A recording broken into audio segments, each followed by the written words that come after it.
মদের আসরে গুলিবিদ্ধ হয়ে মারা গেলেন এক যুবক। মৃতের নাম অমর দাস। তার বয়স ৩০ বছর।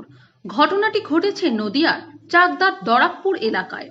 স্থানীয় সূত্রে খবর, বৃহস্পতিবার রাতে গুলির শব্দে প্রতিবেশীরা দৌড়ে গিয়ে দেখেন গুলিবিদ্ধ অবস্থায় মাটিতে পড়ে রয়েছে অমর দাস। এরপর চাকদা থানায় খবর দেওয়া হলে পুলিশ এসে মৃতদেহ উদ্ধার করে। সূত্রের খবর, দরাকপুর এলাকায় হৃদয় সঙ্গের ক্লাবের কাছে কয়েকজন বন্ধু মিলে মদ্যপান করছিল। সেই আসরে ছিল অমরও।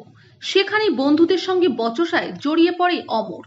তখন হঠাৎ ওয়ান শাটার বের করে অমরকে লক্ষ্য করে গুলি চালায় তারই এক বন্ধু।